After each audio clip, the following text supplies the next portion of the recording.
Hello everyone, मैं हूं अनीस और आप देख रहे हो मार्वेलस एजुकेशन। आज की वीडियो में मैं डिस्कस करने वाला हूं इक्वेशन ऑफ मोशन के बारे में। ये वो टॉपिक है जो कि क्लास 9 के हर एक स्टूडेंट का सबसे फेवरेट टॉपिक होता है। साथ ही में साथ सारे चैप्टरों में, जैसे मोशन चैप्टर हो गया, force and laws of motion हो गया, उसके बाद आपको मिलेगा ग्रेविटेशन के बाद मिलेगा वर्क एनर्जी पावर के मिलेगा साउंड। इतना ही 5 चैप्टर तुम्हें पढ़ना है।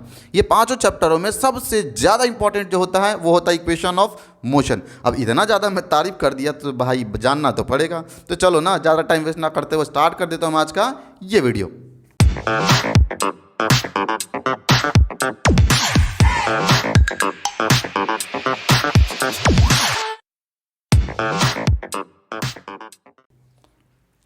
दोस्त, स्टार्ट करने से पहले मैं ये बता दूं कि ये जो हमारा वीडियो है जिसमें मैं इक्वेशन ऑफ मोशन अभी डिस्कस करने जा रहा हूँ, अगर आपने इसके पहले एक्सेलरेशन का वीडियो हमारा नहीं देखा तो जाके प्यार से एक बार देख लो यार। करना क्या है, ऊपर जाके सर्च कर देना है एक बार एक्सेलरेशन बाय मार्वेलस एजुकेशन, तो आपको एक वीडियो दिखेगा। वो वीडियो आपको एक्सेलरेशन वाला पूरा कंप्लीट देख लेना है। जैसे ही वो आप देखोगे तब उसके अंदर मैं एक्सेलरेशन के बारे में कंप्लीट चीज़ें बताया हूँ। एक्सेलरेशन से रिलेटेड सारे डाउट्स क्लियर हो जाएंगे, तब आपको ये वीडियो क्लियर तरीके से समझ में आने लगेगा। तो चलो हम लोग स्टार्ट कर देते हैं कुछ वो पॉइंट्स का जो कि इक्वेशन ऑफ मोशन जानने से पहले हमारे लिए काफ़ी ज़्यादा जरूरी है। पहली बात ये कि अगर सोच लो कि कोई गाड़ी चलना शुरू कर दिया, यहाँ से शुरू किया है, मतलब अभी शुरुआत हुआ है, तो शुरुआत अगर मान लो 10 के स्पीड से किया, 20 के स्पीड से किया, तो वो स्पीड जिससे कोई भी अपने गाड़ी को चलाना शुरू कर देता है उस स्पीड को हम लोग कहते हैं इनिशियल स्पीड। इनिशियल माने शुरू में, इनिशियल वेलोसिटी, स्पीड नहीं वेलोसिटी, हम लोग वेक्टर वाला लेके चलेंगे। तो देखो ना, जिस स्पीड से कौन चलना शुरू हो जाए उसको क्या कहेंगे मेरे दोस्त? बिल्कुल यूनिफॉर्म इनिशियल वेलोसिटी। वो वेलोसिटी जो मान लो कौन अगर जैसे ही चलना शुरू किया तो चलने के बाद एक जैसे तो चलता नहीं है, कभी ब्रेक मारेगा तो कभी एक्सेलरेटर घुमाएगा, तो गाड़ी का जो स्पीड होता है हर बार बदलता रहता है। अब बदलने की वजह से क्या होता है, उसका स्पीड अलग हो जाता है। अब अलग हो जाने पे वो स्पीड जो नया स्पीड आ चुका है उसको बोलते हैं फाइनल स्पीड या फाइनल वेलोसिटी। तो फाइनल वेलोसिटी को किससे डिनोट करते हैं? v से। इनिशियल वेलोसिटी को किससे डिनोट करते हैं?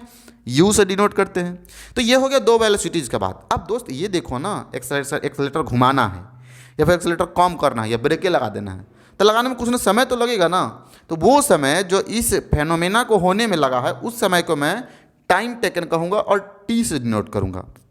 और ये देखो स्पीड का बढ़ना, स्पीड का घटना, सबके बारे में एक्सेलरेशन वाले वीडियो में बताया था ना कि जब भी किसी ऑब्जेक्ट का वेलोसिटी बढ़े या वेलोसिटी घटे तो उस वक्त एक चेंज होता है उसके वेलोसिटी में। वो चेंज को हम लोग, रेट ऑफ चेंज को हम लोग बोलते हैं एक्सेलरेशन। और जितना एक्सेलरेशन आएगा उसको मैं डिनोट करूँगा स्मॉल a से।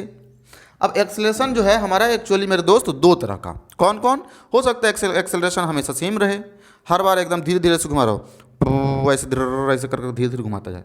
एक ये हो सकता है कि वो घुमाना शुरू कर दे, एक बार घुमाए तेजी से, एक बार कम कर दे, घुमाए तेजी कर दे। तो ये क्या होता है ना कि हर बार वो एक्सेलरेशन का अमाउंट कभी वेलोसिटी ऐड कर रहा है, कभी वेलोसिटी सब्ट्रैक्ट कर रहा है, कभी वेलोसिटी बहुत तेजी से ऐड अप कर दे रहा है, कभी धीरे धीरे ऐड कर रहा है। तो ये जो हमारा ऐड करने का और रिमूव करने का प्रोसेस होता है वो एक्सेलरेशन के ऊपर काफ़ी ज़्यादा इफेक्ट डालता है। कैसे?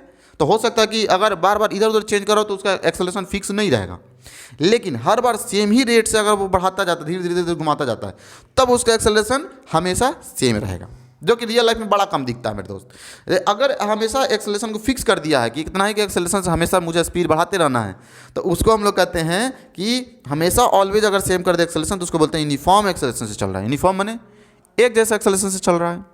और जब भी एक जैसा एक्सेलरेशन से चले तो इक्वेशन ऑफ मोशन जो अभी मैं पढ़ाने वाला हूँ वो तुम अप्लाई कर सकते हो।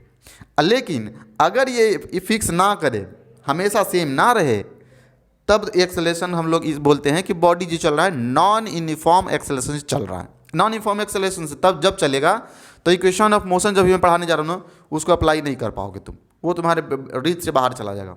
तो अब दोस्त एक सवाल उठता है कि इक्वेशन ऑफ मोशन क्या नॉन यूनिफॉर्म हमारा ऐसे देगा, मतलब फिक्स नहीं देगा, नॉन यूनिफॉर्म एक्सेलरेशन में देगा, तब हम लोग प्रॉब्लम्स को कैसे सॉल्व करेंगे? तब के लिए तुम्हारे सिलेबस से बिल्कुल बाहर चला जाएगा। अभी हमें 9th क्लास में सिर्फ तभी के लिए पढ़ना है जब इक्वेशन ऑफ मोशन अप्लाइड हो। अब एक सवाल उठता है, sir ji equation of motion होता क्या है? इतनी देर से इक्वेशन ऑफ मोशन कहाँ लगेगा, कहाँ नहीं लगेगा, सब पढ़ लिए, थोड़ा ये बता दो what is equation of motion. तो मेरे दोस्त इक्वेशन ऑफ मोशन होता है अगर कोई बॉडी, सोचो कि मैं किसी स्पीड से अगर उसको चला रहा हूँ, सर्टेन स्पीड से अगर चला रहा हूँ तो उसके अंदर एक्सेलरेशन नहीं है, तो उसके अंदर तीन चीज़ों के ऊपर रिलेशन होता है। अगर वो सेम स्पीड से चल रहा है तो भी वेलोसिटी बराबर होता है डिस्प्लेसमेंट डिवाइडेड बाय टाइम। ये निकालने के लिए फॉर्मूला होता है। इसमें रिलेशन क्या क्या होता है, वेलोसिटी, डिस्प्लेसमेंट और टाइम के बीच में एक रिलेशन होता है। वेलोसिटी अगर दिया होगा, डिस्प्लेसमेंट दिया होगा तो टाइम निकाल लेंगे, डिस्प्लेसमेंट टाइम दिया होगा तो वेलोसिटी निकाल लेंगे, उसके बाद से अगर टाइम और वेलोसिटी दिया हुआ तो डिस्प्लेसमेंट निकाल देंगे। ऐसे कोई भी अगर अननोन दे दे तो हम लोग तीसरा चीज़ निकाल सकते हैं। लेकिन अब क्या होता है कि हम लोग को कुछ और चीज़ों के बीच में रिलेशन निकालना। कौन कौन, इनिशियल वेलोसिटी हो गया, फाइनल वेलोसिटी हो गया, टाइम हो गया और एक्सेलरेशन हो गया। और एक और चीज़ होता है जो मैंने अभी छोड़ दिया है, वो कौन होता है, डिस्प्लेसमेंट। इसमें तो डिस्प्लेसमेंट को किससे डिनोट करते हैं मेरे दोस्त, डी से। ये है हमारा स्मॉल एस से, है ना, PLACEMENT। तो डिस्प्लेसमेंट को हम लोग एस से डिनोट करेंगे। और ये जो हमारा 5 चीज़ें हैं, initial velocity, final velocity, time, acceleration और डिस्प्लेसमेंट, इन सब के बीच में एक रिलेशन होता है। अगर 2-3 चीज़ें दे दे, एक चीज़ अननोन रहे तो उसका यूज़ करके तुम अदर चीज़ें अननोन निकाल सकते हो। यही होता है हमारा इक्वेशन ऑफ मोशन। एक छोटा सा इक्वेशन होता है कलेक्शन, 3 इक्वेशन होता है। उन तीनों इक्वेशन का यूज़ करके अगर 2 चीज़ दे दिया हो तो तीसरा चीज़, चौथा चीज़ तुम निकाल सकते हो। यही होता है इक्वेशन ऑफ मोशन। तो चलो हम लोग जानते हैं क्या होता है इक्वेशन ऑफ मोशन। उन तीनों को जानते हैं कि कौन कौन है वो equation of motion. Placement is equal to S equal to U T और प्लस में हाफ ए टी स्क्वायर। ये दूसरा इक्वेशन ऑफ मोशन होता है। तीसरा कौन सा होता है, तीसरा होता है V square is equals to U square plus 2as। ये तीसरा इक्वेशन ऑफ मोशन हो गया। तो इस तरीके से 3 इक्वेशन ऑफ मोशन को आप अप्लाई कर सकते हो। एक मैं अपने तरफ से 0 भी बना कर दिया करता हूँ। ये मेरे दोस्त इक्वेशन ऑफ मोशन नहीं आता है, मैं अपने तरफ से दे रहा हूँ। ध्यान रहे, अगर एक्सेलरेशन तुम्हें ना दिया हो तो उसके लिए होता है velocity is equals to displacement divided by time. ये हमारा 0 नंबर पे मैं दिया हूँ क्योंकि मुझे बाद में एक फॉर्मूला यूज बनवाना है तुमसे, जो कि कभी कभी क्या होता है, इसमें तकलीफ होता है कि सर जी मैं इक्वेशन ऑफ मोशन मुझे लगाना है, कौन वाला इक्वेशन ऑफ मोशन लगाऊं, 0 नंबर, 1 नंबर, 2 नंबर या 3 नंबर। तो उस वक्त मैं जो कोड दूंगा, इसका 0, इसका 1, इसका 2, इसका 3, वो बड़ा काम आएगा। तो वो कोड कौन सा है हम लोग थोड़ी देर के बाद देखेंगे, जब मैं न्यूमेरिकल पार्ट पे आ जाऊँगा, पूरे डिस्कशन इसका कर दूंगा। तो अब हम लोग चलते हैं कि जानते हैं कि ये first equation of motion v equal to U plus A T कहाँ से आया है, और इसका कुछ यूज़ वगैरह भी देखेंगे। तो चलते हैं हम लोग ये और ये तीनों के एक एक करके मैं ड्राइव करना शुरू करता हूँ कि क्या होता है फर्स्ट इक्वेशन ऑफ मोशन, क्या होता है सेकंड इक्वेशन ऑफ मोशन, कहाँ से आता है थर्ड इक्वेशन ऑफ मोशन। दोस्त सबसे पहले मैं बात कर लेता हूँ फर्स्ट इक्वेशन ऑफ मोशन को कैसे मैं डिराइव कर सकता हूँ। दोस्त डेरिवेशन जो होता है 2 तरह का, पहला है मैथमेटिकल डेरिवेशन तुम्हें पढ़ना और दूसरा ग्राफ के हिसाब से पढ़ना। अभी मैं मैथमेटिकल डेरिवेशन तुम्हें बताऊंगा। मैथमेटिकल डेरिवेशन इस वीडियो में कंप्लीट ही होगा। इसमें कभी भी अभी तक मैंने एक भी लेक्चर में आपको ग्राफ के बारे में नहीं बताया। ग्राफ के बारे में इसके बाद से हम लोग स्टार्ट करेंगे, इक्वेशन ऑफ मोशन के जस्ट बाद। तो दोस्त सबसे पहले हम लोग इक्वेशन ऑफ मोशन को नॉर्मल मैथमेटिक्स के मेथड से सॉल्व करने की कोशिश करते हैं। अगर जैसा कि हम जानते हैं कि एक्सेलरेशन का मुझे फॉर्मूला बताया गया था, क्या बताया गया था, एक्सेलरेशन ACCELERATION, एक्सेलरेशन। एक्सेलरेशन को किससे डिनोट करते थे, ए से डिनोट करते थे। एक्सेलरेशन का फॉर्मूला क्या होता था, v minus U divided by T. अगर मुझे वेलोसिटी का फॉर्मूला, फाइनल वेलोसिटी का फॉर्मूला निकालना हो तो कैसे निकालेंगे, फाइनल वेलोसिटी का फॉर्मूला इसको यहाँ ले जाकर मल्टीप्लाई करना होगा। तो कैसे मल्टीप्लाई कर सकते हैं दोस्त, AT equal to v minus U. अगर मुझे यहाँ v का वैल्यू जानना होगा तो v बराबर क्या हो जाएगा, ये इधर आ जाएगा तो हो जाएगा u और प्लस में ये इधर आएगा तो प्लस में, है ना, अब प्लस में AT। ये हो गया फर्स्ट इक्वेशन ऑफ मोशन। ऐसे फर्स्ट इक्वेशन ऑफ मोशन तुम निकाल सकते हो। दोस्त अगर यूनिफॉर्म एक्सेलरेशन से कोई भी बॉडी चल रहा हो तो उसके लिए अब चलते हैं हम लोग सेकंड इक्वेशन ऑफ मोशन पे। यही हमारा first equation of motion, first equation of motion. फटाफट किसी को स्क्रीनशॉट लेना हो तो ले सकते हो। यही है फर्स्ट इक्वेशन ऑफ मोशन का पूरा डेरिवेशन। दोस्त अब चलते हैं हम लोग सेकंड इक्वेशन ऑफ मोशन की तरफ। सेकंड इक्वेशन ऑफ मोशन में का डेरिवेशन हम लोग कैसे कर सकते हैं, तो देखो ना, एक एवरेज स्पीड का एक स्पीड फॉर्मूला बताया जाता है। कब, क्या, किस चीज़ का, एवरेज वेलोसिटी का। ये कब अप्लाई होता है, व्हेन एक्सेलरेशन इज यूनिफॉर्म। तभी के लिए ये फॉर्मूला होता है। वो फॉर्मूला क्या होता है, एवरेज स्पीड बराबर होता है u प्लस भी डिवाइडेड बाई 2। अब मान लो अगर मुझे डिस्टेंस ट्रेवल निकालना होगा तो डिस्टेंस ट्रेवल बराबर डिस्प्लेसमेंट निकालना होगा तो डिस्प्लेसमेंट बराबर क्या होता है, डिस्प्लेसमेंट इज इक्वल टू होता है वेलोसिटी और इनटू टाइम। वेलोसिटी में कौन सा, एवरेज वाला वेलोसिटी, तो एवरेज वेलोसिटी के लिखे देंगे एवरेज वेलोसिटी और मल्टीप्लाइड बाई टाइम। तो यहाँ से देख रहे हैं कि डिस्प्लेसमेंट को किससे डिनोट कर सकते हैं, स्मॉल एस से। एवरेज वेलोसिटी का फॉर्मूला भी मैंने क्या लिखा, u प्लस भी डिवाइडेड बाई 2 और यहाँ से टाइम इंटू टाइम। अब यहाँ से मुझे पता है s is equal to U plus, अब देखो ना यहाँ भी जो है, भी को मैं फर्स्ट वाले फॉर्मूला से लिखना चाहता हूँ। कैसे लिख सकते हैं, तो भी बराबर यहाँ कह सकते हैं कि हमारा होता है u प्लस ए टी। इसी v का वैल्यू यहाँ मैं पुट करना चाहता हूँ, तो क्या कुछ हो जाएगा, यहाँ v के जगह पे पुट करेंगे तो ये हो जाएगा u plus A T divided by 2 whole multiplied by t। अब यहाँ से ध्यान से देखना, u प्लस यू, के को u, दो को u, तो ये हो जाएगा, इसको यहाँ ला के मल्टीप्लाई करता हूँ मैं, तो क्या कुछ हो जाएगा 2s इक्वल टू u जुड़ेगा तो 2u और ये बच जाएगा 80 और होल मल्टीप्लाइड बाई t। एक मिनट मैं इसे नीचे ही रहने देता हूँ, है ना। तो ये क्या हो जाएगा, s इज इक्वल टू, अब इस t से पूरे मल्टीप्लाई कर देते हैं, क्या बनेगा मेरे दोस्त, t से पूरे मल्टीप्लाई करेंगे तो t से मल्टीप्लाई करेंगे तो 2ut plus A T square whole divided by 2, ये बनकर आ गया। अब मैं थोड़ा इधर साइड यहाँ पे सॉल्व करता हूँ। ये क्या है, अब इस 2 से इसमें भी डिवाइड कर सकते हैं, इस 2 से इसमें भी डिवाइड कर सकते हैं, तो क्या क्या कुछ बन जाएगा, s is equal to 2ut by 2 plus A T square by 2, दोनों में अलग अलग कर लिए डिवाइड। जैसे ही अलग अलग डिवाइड कर लोगे तो उसके बाद क्या करना है, s इक्वल टू ये 2 से 2 कैंसिल कर देना है, तो हो जाएगा हमारा क्या, ut plus half A T square. ये बन गया डिस्प्लेसमेंट के लिए एक प्यारा सा फॉर्मूला। उस डिस्प्लेसमेंट का फॉर्मूला जो हमारा डिस्प्लेसमेंट के लिए जो फॉर्मूला बना है उसी को बोलते हैं सेकेंड इक्वेशन ऑफ मोशन, जिसको आप कहीं भी जाकर आप इस्तेमाल कर सकते हो। तो ये हो गया सेकेंड इक्वेशन ऑफ मोशन का प्रूफ, जिसको आपको प्रूफ कर सकते हो। ये जो है एवरेज वेलोसिटी का फॉर्मूला u प्लस भी बाई 2 होता है जब एक्सेलरेशन हमारा यूनिफॉर्म रहता है, तब के लिए। अब हम लोग चलते हैं थर्ड इक्वेशन ऑफ मोशन का प्रूफ अब जानते हैं। फाइनली अब मैं लेकर आया हूँ थर्ड इक्वेशन ऑफ मोशन का प्रूफ कैसे कर सकते हैं। दोस्त अगर मैं बता दूं ना कि ये थोड़ा सा लेंदी दिखता है पर लेंदी होता नहीं है, देखो स्टेप में बताता हूँ, कहोगे कि सर ये तो सबसे आसान ही था।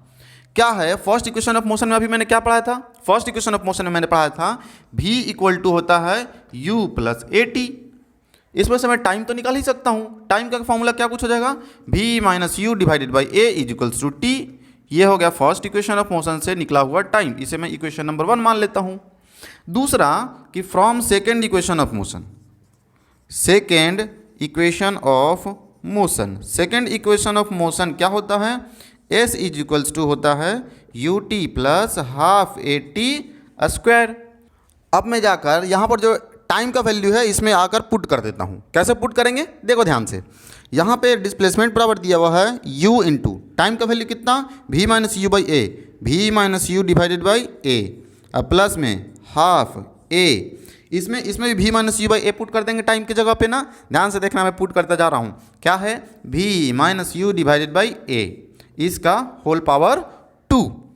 यहाँ से अब मैं थोड़ा सॉल्व करने वाला हूँ। क्या करो, इसको इससे मल्टीप्लाई कर दो v माइनस यू को, तो क्या कुछ बन के आएगा, ये हो जाएगा, क्या हो जाएगा, ये हो जाएगा v into you minus you का स्क्वायर डिवाइडेड बाई ए। अब इसको अगर मैं मल्टीप्लाई करूँ तो प्लस हाफ a, और ब्रैकेट में क्या कुछ आएगा बन के, ये वाला ब्रेक करना है। कैसे ब्रेक करना है, तो देखो a माइनस बी का होल स्क्वायर पे टूट रहा है, तो कैसे क्या होता है इसका फॉर्मूला, a माइनस बी का होल स्क्वायर बराबर होता है a square plus B square minus 2ab। ये फॉर्मूला होता है, मैं उसको ब्रेक कर दिया। अब देखो v माइनस यू का फॉर्मूला तोड़ेंगे तो क्या कुछ हो जाएगा, v स्क्वायर प्लस में u स्क्वायर माइनस 2u और डिवाइडेड बाई हो जाएगा a का स्क्वायर, a स्क्वायर से ये स्क्वायरिंग कट जाएगा। कटने के बाद हो जाएगा बड़ा ही सिंपल सा, देखो क्या कुछ बन रहा है, इसको मैं थोड़ा यहाँ पे सॉल्व करना शुरू कर देता हूँ। तो ये हो जाएगा s इक्वल टू क्या, u into V, u into V divided by minus U square divided by a। इधर साइड क्या बनकर आ गया है, V square plus U square minus 2u V plus में V square plus U square minus 2u V whole divided by क्या है 2 into ए, कितना हो जाएगा 2a। तो यहाँ लिख देंगे फिर 2a। अब यहाँ से ले लेते हैं इसका पूरा एलसीएम, क्या आ जाएगा 2a आ जाएगा। 2a आ जाने के बाद a को a से डिवाइड करेंगे तो क्या बचेगा 2, तो 2 में इससे मल्टीप्लाई करना पड़ेगा 2u इंटू भी माइनस 2u स्क्वायर प्लस में ये क्या हो जाएगा सेम टू सेम वही रहेगा u स्क्वायर प्लस भी स्क्वायर माइनस 2u इंटू भी, ऐसा कुछ। अरे यार यहाँ माइनस में 2u भी, यहाँ पे प्लस में 2u भी, दोनों तो कैंसिल आउट हो जाएगा। अब यहाँ क्या बचेगा, इसको इधर आके मल्टीप्लाई कर देता हूँ तो क्या बन जाएगा 2as इक्वल टू, अच्छा ये देखो ना यहाँ इसको लिख सकते हैं ना भी स्क्वायर, एक मिनट ये u है, ये वाला भी है, तो ये हो जाएगा भी स्क्वायर अब प्लस में u स्क्वायर, ये भी स्क्वायर यू स्क्वायर को तो मैं लिख दिया, बचा कौन माइनस 2u, एक मिनट भी स्क्वायर, देखो ना यू स्क्वायर 2 बार है, यू स्क्वायर प्लस में है एक और माइनस में भी है। अगर मैं यू स्क्वायर में से 2u स्क्वायर माइनस करूंगा तो सिर्फ यू स्क्वायर बचेगा, तो माइनस यू स्क्वायर बच गया। अब भी स्क्वायर का फॉर्मूला मुझे निकलना है तो क्या कुछ हो जाएगा यू स्क्वायर इधर साइड आ जाएगा और प्लस में 2as, ये बनकर आ गया हमारा एक नया सा फॉर्मूला जिसको मैं थर्ड इक्वेशन ऑफ मोशन बोलता हूँ। इस तरीके से डेरिवेशन अगर तुमसे पूछा जाता है तो तुम डेरिवेशन कर सकते हो। देखो मैंने किया क्या है, सबसे पहले मैंने लिखा है कि यहाँ पर फर्स्ट इक्वेशन ऑफ मोशन से from first equation of motion v equal to U plus A T, v equal to U plus A T लिख के यहाँ से मैं टाइम का फॉर्मूला निकाल दिया तो मुझे मिला v minus U divided by A. जैसे ही मुझे ये मिला तब मैं सेकंड इक्वेशन ऑफ मोशन लिखा। सेकंड इक्वेशन ऑफ मोशन होता है s equal to U T plus half A T square.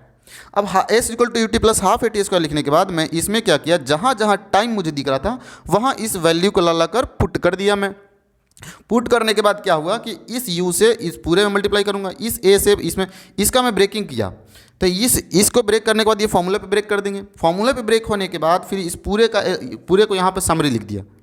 Summary लिखने के बाद फिर मुझे पता चला कि दोनों में एलसीएम आ रहा है 2a लिया मैं, और 2a लेने के बाद फिर यहाँ 2 मुझे यहाँ डिवाइड करने पे दिख रहा था कि आ रहा है, तो 2 से ये दोनों मल्टीप्लाई और इसको सेम टू सेम कॉपी कर दिया। फाइनली इसको सॉल्व करने के बाद ऐसा कुछ आ गया है। ये है हमारा थर्ड इक्वेशन ऑफ मोशन जिसे मैंने अभी बताया है। कुछ 2-4 और इंपॉर्टेंट पॉइंट्स है, बिल्कुल ध्यान से सुनना, जब इक्वेशन प्रॉब्लम को सॉल्व करना होगा तो इनको ध्यान में जरूर रखना है। वो कौन कौन से है उसके मैं जल्दी से बता देता हूँ।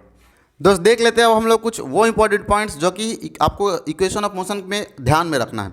पहला इक्वेशन ऑफ मोशन का बात कि देखो जब भी कोई ऑब्जेक्ट बोले ना कि हम लोग अभी जब मोशन का बात कर रहे हैं उस वक्त हमने गाड़ी को रेस्ट पे रखा है और गाड़ी को बाद में स्टार्ट करने वाले एक्सेलरेट करके पुकपुकिया इसे घुमा के, तो ये अगर मान लो एक्सेलरेशन उसको देने वाला है, अभी अभी स्पीड बढ़ाने वाला है, तो इनिशियली अगर रेस्ट पे था तो उसका u क्या लेके चलोगे 0 लेके चलोगे। अगर उसमें दिया हुआ हो कि फाइनली इसमें क्या हुआ ब्रेक लगा करके गाड़ी को रोक दिए हैं, तो ब्रेक लगा के गाड़ी को रोक देगा तो फाइनल वेलोसिटी क्या हो जाएगा 0, इसलिए v क्या लेके चलोगे 0 लेके चलोगे।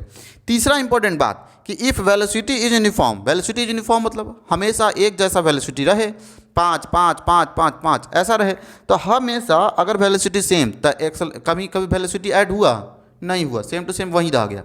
तो वहीं जब वेलोसिटी रह जाए इसका मतलब यह है एक्सेलरेशन उसका बिल्कुल 0 हो जाएगा। एक्सेलरेशन 0 तब उसके लिए तुम कोई भी इक्वेशन ऑफ मोशन तीनों में से नहीं लगा सकते हो। तो 0 नंबर पे ऊपर जो मैंने दिया था ना वो इक्वेशन ऑफ मोशन तुम्हें लगा देना है। इक्वेशन ऑफ मोशन वो नहीं है, वो 0 नंबर इक्वेशन तुम्हें लगा देना है। इक्वेशन ऑफ मोशन 3 ही होता है मेरे दोस्त, फर्स्ट नंबर, सेकेंड नंबर और थर्ड नंबर। 0 नंबर मैंने अपने तरफ से बताया है ताकि तुमको कभी दिक्कत ना हो, क्योंकि यूनिफॉर्म अगर स्पीड से दे रहा हो तो 0 नंबर यूज़ करने के लिए कर लेंगे। Next cheese, if acceleration is not uniform, मतलब एक्सेलरेशन यूनिफॉर्म नहीं दिया हुआ हो कि नॉन यूनिफॉर्म एक्सेलरेशन से अगर मूव कर रहा हो तो उस वक्त क्या करना है, नॉन यूनिफॉर्म एक्सेलरेशन से अगर मूव कर रहा है तब वहाँ पर इक्वेशन ऑफ मोशन अप्लाई नहीं कर सकते। फिर इसके लिए आपको 11th में पढ़ाया जाएगा बाद में कि क्या उसके लिए हम लोग करेंगे जुगाड़। तो ये था दोस्त इक्वेशन ऑफ मोशन से रिलेटेड कंप्लीट सा वीडियो। आपके स्क्रीन पे एक प्यारा सा सवाल दिया है, उसका आंसर कहाँ देना है, नीचे के कमेंट बॉक्स में। सही आंसर मिला तो आपके आंसर को टॉप पे पिन कर दूंगा मैं। इस वीडियो में इतना ही रहने देते हैं, मिलेंगे अगले वीडियो में एक शानदार से सेशन के साथ। तब तक के लिए बाय बाय।